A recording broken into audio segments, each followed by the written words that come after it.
ಎಲ್ರಿಗೂ ನಮಸ್ಕಾರ. ನೀವು ನೋಡ್ತಾ ಇದ್ದೀರಾ ಮೆಗಾ ಹರ್ಷ ವ್ಲಾಗ್ಸ್. ಇವತ್ತಿನ ವಿಡಿಯೋದಲ್ಲಿ ಕ್ಯಾಬೇಜ್ ಮಂಚೂರಿನ ಮಾಡ್ತಾ ಇದ್ದೀನಿ. ಹೇಗೆ ಮಾಡೋದು ಅಂತ ಹೇಳಿ ನೋಡೋಣ ಬನ್ನಿ. ಅರ್ಧ ಕೆಜಿ ಆಗೋಷ್ಟು ಕ್ಯಾಬೇಜ್ನ ಚಿಕ್ಕ ಚಿಕ್ಕದಾಗಿ ಹೆಚ್ಚಿಟ್ಕೊಂಡಿದ್ದೀನಿ. ಮತ್ತೆ ಒಂದು 3 to 4 ಟೈಮ್ಸ್ ವಾಶ್ ಮಾಡ್ಕೊಂಡಿದ್ದೀನಿ. ಯಾಕೆ ಅಂತಂದ್ರೆ ತುಂಬಾ ಮೆಡಿಸನ್ ಸ್ಪ್ರೇ ಮಾಡಿರೋದ್ರಿಂದ ಸಿಕ್ಕಾಪಟ್ಟೆ ಸ್ಮೆಲ್ ಬರ್ತಾ ಇರುತ್ತೆ. ಹಾಗಾಗಿ ಒಂದು 3 to 4 ಟೈಮ್ಸ್ ವಾಶ್ ಮಾಡಿ ಎತ್ತಿಟ್ಕೊಂಡಿದ್ದೀನಿ. ಮತ್ತೆ ಇದಕ್ಕೆ ಇವಾಗ ಟೇಸ್ಟ್ಗೆ ಎಷ್ಟು ಬೇಕೋ ಅಷ್ಟು ನೋಡಿಕೊಂಡು ಉಪ್ಪು ಮತ್ತೆ ಅಚ್ಕಾರದ ಪುಡಿನ ಸೇರಿಸ್ಕೊತಾ ಇದ್ದೀನಿ. ಮನೇಲಿ ಏನೇನು ಇಂಗ್ರೀಡಿಯೆಂಟ್ಸ್ ಇದೆ ಅಷ್ಟನ್ನು ಮಾತ್ರ ಯೂಸ್ ಮಾಡ್ಕೊಂಡು ಮಾಡ್ತಾ ಇರೋದು. ಹೊರಗಡೆ ಅಂದರೆ ಸ್ಟ್ರೀಟ್ ಸ್ಟೈಲ್ ಥರ ಎಲ್ಲ ಮಾಡ್ತಾ ಇಲ್ಲ. 1 ಬೌಲ್ ಆಗೋಷ್ಟು ಇವಾಗ ಮೈದಾ ಹಿಟ್ಟನ್ನ ತೊಗೊಂಡಿದ್ದೀನಿ. ಮತ್ತು ಒಂದು ಅರ್ಧ ಬೌಲ್ ಆಗೋಷ್ಟು ಕಾರ್ನ್ಫ್ಲೋರ್ನ ಹಾಕೋತಾ ಇದ್ದೀನಿ. ಬೈಂಡಿಂಗ್ಗೆ ಕಾರ್ನ್ಫ್ಲೋರ್ ಚೆನ್ನಾಗಿರುತ್ತೆ ಅಂತ ಹೇಳಿ ಕಾರ್ನ್ಫ್ಲೋರ್ನ ಹಾಕೋತಾ ಇದ್ದೀನಿ. ಇವಾಗ ಒಂದ್ಸಲ ನೀಟಾಗಿ ಮಿಕ್ಸ್ ಮಾಡ್ಕೊಳ್ಳೋಣ.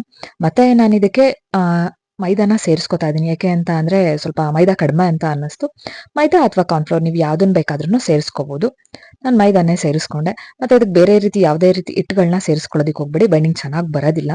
ಕಾರ್ನ್ಫ್ಲೋರ್ ಆದರೆ ನೀಟಾಗಿ ಬರುತ್ತೆ ಅಂತ ಹೇಳಿ ಸೇರಿಸ್ಕೊಂಡಿದ್ದೆ ಅಷ್ಟೇ. ಇವಾಗ ಸ್ವಲ್ಪನೇ ನೀರು ಹಾಕೊಂಡು ಮಿಕ್ಸ್ ಮಾಡ್ತಾ ಬರ್ತಾ ಇದ್ದೀನಿ. ಇದನ್ನ ಬೋಂಡಾ ಬಿಡ್ತೀವಲ್ಲ ಅದಕ್ಕೆ ಕಲಿಸ್ಕೊಂಡ್ರೆ ಸಾಕು. ತೀರಾ ಗಟ್ಟಿಯಾಗೂ ಕಲಿಸ್ಕೋಬೇಡಿ, ತೀರಾ ತೆಳ್ಳಗೂ ಕಲಿಸ್ಕೋಬೇಡಿ. ಮೀಡಿಯಂ ಅದಕ್ಕೆ ಕಲಿಸ್ಕೊಳ್ಳಿ. ಬೋಂಡದ ಹಿಟ್ಟನ್ನ ಅದಕ್ಕೆ ಕಲಿಸ್ಕೊಂಡ್ರೆ ಸಾಕು. ಸ್ವಲ್ಪ ತೆಳ್ಳಗಾಯ್ತು ಅಂದರೆ ಹಿಟ್ಟು ಕಡಿಮೆ ಆಯಿತು ಅಂತ ಹೇಳಿ ಮತ್ತೆ ನಾನು 1 ಬೌಲ್ ಆಗುವಷ್ಟು ಮೈದಾನ ಸೇರಿಸ್ಕೊತಾ ಇದ್ದೀನಿ. ಇದನ್ನ ಸೇರಿಸ್ಕೊಂಡ ಮೇಲೂ ಕೂಡ ನೀಟಾಗಿ ಒಂದ್ಸಲ ಮಿಕ್ಸ್ ಮಾಡ್ಕೊತಾ ಇದ್ದೀನಿ. ಉಪ್ಪು ಖಾರ ಎಲ್ಲ ನೀಟಾಗಿ ಹತ್ತಬೇಕು.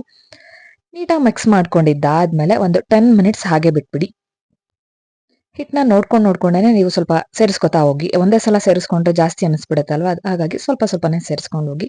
ಕ್ಯಾಬೇಜ್ ಜೊತೆಗೆ ಇದಕ್ಕೆ ಈರುಳ್ಳಿನೂ ಸಹ ಹಾಕೋಬಹುದು. ಈರುಳ್ಳಿ ಇಲ್ಲ ನಾವು ಬರೀ ಕ್ಯಾಬೇಜ್ ಮಂಚೂರಿ ಮಾತ್ರ ಮಾಡ್ಕೋತೀವಿ ಅಂತಂದ್ರೆ ಜಸ್ಟ್ ಕ್ಯಾಬೇಜಲ್ಲಿ ಮಾತ್ರನೇ ಮಾಡ್ಕೋಬಹುದು. ಇಲ್ಲ ಈರುಳ್ಳಿನೂ ಸೇರಿಸ್ಕೋತೀನಿ, ಅದು ಟೇಸ್ಟ್ ಡಿಫ್ರೆಂಟ್ ಆಗಿ ಬರುತ್ತೆ, ತುಂಬಾನೇ ಚೆನ್ನಾಗಿರುತ್ತೆ. ನೀವು ಒಂದ್ಸಲ ಮನೇಲಿ ಟ್ರೈ ಮಾಡಿ ನೋಡಿ. ಯಾವ ಹದಕ್ಕೆ ಕಲಿಸ್ಕೊಂಡಿದ್ದೀವಿ ಅಂತ ಅಂದರೆ ನೀಟಾಗಿ ಸ್ವಲ್ಪ ಹಿಟ್ಟನ್ನ ತೊಗೊಂಡ್ರೆ ರೌಂಡ್ ಶೇಪಿಗೆ ಬರಬೇಕು, ಆ ರೀತಿ ಅದಕ್ಕೆ ಕಲಿಸ್ಕೊಂಡಿದ್ದೀವಿ. ಬೋಂಡದ ಹಿಟ್ಟನ್ನು ಅದಕ್ಕೆ ಕಲಿಸ್ಕೊಂಡಿದ್ದೀವಿ ಅಂತ ಹೇಳಿದ್ರೆ ತಪ್ಪಾಗಲ್ಲ. ನೀಟಾಗಿ ಅದು ಉಂಡೆ ಮಾಡೋದಕ್ಕೆ ಬರಬೇಕು. ಯಾವುದೇ ರೀತಿ ಫುಡ್ ಕಲರ್ನ ಯೂಸ್ ಮಾಡ್ತಾ ಇಲ್ಲ. ಫುಡ್ ಕಲರ್ ಬ್ಯಾನ್ ಆಗಿರೋದ್ರಿಂದ ಯಾವುದೇ ರೀತಿ ಫುಡ್ ಕಲರ್ನ ಯೂಸ್ ಮಾಡ್ತಿಲ್ಲ. ಹಾಗಾಗಿ ಏನು ಕಲರಲ್ಲಿ ಮೀನ್ಸ್ ಮಾಮೂಲಿಯಾಗಿ ಮಾಡಿದ್ರೆ ಕಲರ್ ಯೂಸ್ ಮಾಡಿದ್ರೆ ಯಾವ ಕಲರಲ್ಲಿರುತ್ತೆ ಅದೇ ಕಲರಲ್ಲೇ ಬರುತ್ತೆ. ಇವಾಗ ಒಂದು ಬಾಣಲಿಗೆ ಇವಾಗ ಎಣ್ಣೆನ ಕಾಯ್ಲಿಕ್ಕೆ ಹಾಕಿದ್ದೀವಿ. ಎಣ್ಣೆ ಕಾಯ್ದಿದ್ದಾದಮೇಲೆ ಚಿಕ್ಕ ಉಂಡೆಗಳನ್ನಾಗಿ ಮಾಡ್ಕೋಬೇಕು. ಚಿಕ್ಕ ಗೋಲಿ ಶೇಪಲ್ಲಿ ಉಂಡೆಗಳನ್ನಾಗಿ ಮಾಡಿಕೊಂಡು ಒಂದೊಂದನ್ನೇ ಹಾಕ್ತಾ ಬರ್ತಾ ಇದ್ದೀನಿ.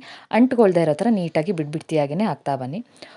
ಎರಡು ಸೈಡ್ ಕೂಡ ನೀಟಾಗಿ ಕ್ರಿಸ್ಪಿ ಆಗೋವರೆಗೂ ಫ್ರೈ ಮಾಡ್ಕೋಬೇಕು. ಮೆತ್ತಗಿದ್ರೆ ಸ್ವಲ್ಪ ಮತ್ತೆ ನಾವು ಸಾರ್ಟ್ ಮಾಡಬೇಕಾದ್ರೆ ಮಸಾಲೆ ಎಲ್ಲ ಹಾಕ್ಬಿಟ್ಟು ಸಾರ್ಟ್ ಮಾಡಬೇಕಾದ್ರೆ ಪೂರ್ತಿ ಮೆತ್ತಗಾದಂಗೆ ಆಗಿಬಿಡುತ್ತೆ. ಇವಾಗಲೇ ಸ್ವಲ್ಪ ಕ್ರಿಸ್ಪಿಯಾಗಿ ನೀಟಾಗಿ ಬೇಯಿಸ್ಕೊಳ್ಳಿ. ಇಲ್ಲ ಅಂತಂದರೆ ಒಂದ್ಸಲ ನೀಟಾಗಿ ಫ್ರೈ ಮಾಡಿಕೊಂಡು ಮತ್ತೆ ಸ್ವಲ್ಪ ಹೊತ್ತು ಬಿಟ್ಬಿಟ್ಟು ಮತ್ತೆ ಎಣ್ಣೆಲಿ ಫ್ರೈ ಮಾಡಿದ್ರೆ ಕ್ರಿಸ್ಪಿ ಆಗೋ ಚಾನ್ಸಸ್ ತುಂಬಾ ಇರುತ್ತೆ. ಆ ರೀತಿಯೂ ಕೂಡ ಮಾಡ್ಕೋಬೋದು. ಇಲ್ಲ ನಾವು ಒಂದೇ ಸಲಕ್ಕೆ ಮಾಡ್ಕೋತೀವಿ ಅಂತ ಅಂದರೂ ಕೂಡ ಒಂದೇ ಸಲಕ್ಕೆ ಮಾಡ್ಕೋಬೋದು. ಬಟ್ ಯಾರೋ ಮೆತ್ತಗೆ ಬೇಯಿಸ್ಕೋಬೇಡಿ ಅಷ್ಟೇ. ಬೋಂಡು ಥರ ಮೆತ್ತಗಂತೂ ಬೇಯಿಸ್ಕೋಬೇಡಿ, ತಿನ್ನೋದಕ್ಕೆ ಚೆನ್ನಾಗಲ್ಲ. ಪೂರ್ತಿ ಮೆತ್ತಗಾದಂಗೆ ಆಗಿಬಿಡುತ್ತೆ ಅಷ್ಟೇ. ಹಾಗೆ ಯಾರೆಲ್ಲ ನಮ್ಮ ಚಾನಲ್ನ ಫಸ್ಟ್ ಟೈಮ್ ನೋಡ್ತಾ ಇದ್ದೀರಾ ಪ್ಲೀಸ್ ಸಬ್ಸ್ಕ್ರೈಬ್ ಮಾಡಿಕೊಂಡು ವೀಡಿಯೋಸ್ನ ನೋಡಿ. ನಮ್ಮ ವೀಡಿಯೋಸ್ಗೆ ಸಪೋರ್ಟ್ ಮಾಡಿ.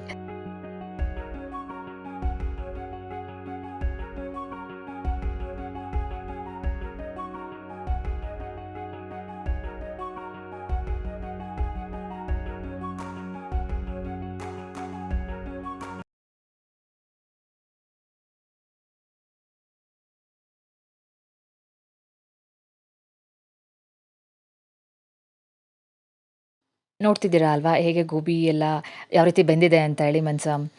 ಕೋಸಿನ ಪೀಸಸ್ ಎಲ್ಲ ಯಾವ ರೀತಿ ಬೆಂದು ಕಲರ್ ಚೇಂಜ್ ಆಗಿದೆ ಅಂತ ಹೇಳಿ. ಇವಾಗ ಒಂದು ರೌಂಡ್ ಬೇಯಿಸ್ಕೊಂಡು ಎತ್ತಿಟ್ಕೊತಾ ಇದ್ದೀನಿ. ಮತ್ತು ವಿಡಿಯೋನ ಕಂಟಿನ್ಯೂ ಮಾಡೋದು ಪೂರ್ತಿಯಾಗೆಲ್ಲ ಬೇಯಿಸಿಟ್ಕೊಂಡ್ಮೇಲೆ ಅಲ್ಲಿ ಪೂರ್ತಿ ವಿಡಿಯೋನ ಮತ್ತೆ ಶೂಟ್ ಮಾಡೋದಕ್ಕೆ ಹೋಗಿಲ್ಲ. ಪ್ರತಿ ಸಲನೂ ಅದೇ ವಿಡಿಯೋ ಆಗಿಬಿಡುತ್ತೆ ಅಂತೇಳಿ ಅದನ್ನು ಶೂಟ್ ಮಾಡೋಕ್ಕೆ ಹೋಗಲಿಲ್ಲ.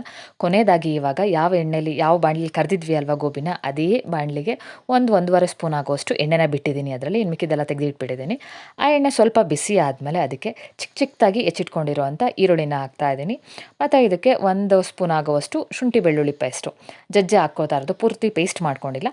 ನೀಟಾಗಿ ಜಜ್ಜಿಬಿಟ್ಟು ಹಾಕೋತಾ ಇದ್ದೀನಿ. ಅದನ್ನು ಮರ್ತುಬಿಟ್ಟಿದ್ದೆ, ಫಸ್ಟೇ ಹಾಕೋಬೇಕಾಗಿತ್ತು, ಮರ್ತುಬಿಟ್ಟಿದ್ದೆ. ಹಾಗಾಗಿ ಕೊನೆಯಲ್ಲಿ ಹಾಕ್ಬಿಟ್ಟು ಮತ್ತು ಇವಾಗ ಫ್ರೈ ಮಾಡ್ಕೋತಾ ಇದ್ದೀನಿ. ಇವಾಗ ಎರಡನ್ನೂ ನೀಟಾಗಿ ಒಂದ್ಸಲ ಮಿಕ್ಸ್ ಮಾಡ್ಕೊಬಿಡೋಣ, ಸ್ಮೆಲ್ಲೆಲ್ಲ ಹೋಗೋವರೆಗೂ. ಈರುಳ್ಳಿನ ಪೂರ್ತಿಯಾಗಿ ಬೇಯಿಸ್ಕೊಳ್ಳೋದಕ್ಕೆ ಹೋಗೋದು ಬೇಡ. ಯಾಕೆ ಅಂತಂದರೆ ಈರುಳ್ಳಿ ಪೂರ್ತಿ ಬೆಂದುಬಿಟ್ರೆ ತಿನ್ನೋದಕ್ಕೆ ಚೆನ್ನಾಗಾಗಲ್ಲ. ಹಾಗಾಗಿ ಅರ್ಧ ಬಾಯ್ಲ್ ಆದರೆ ಸಾಕು.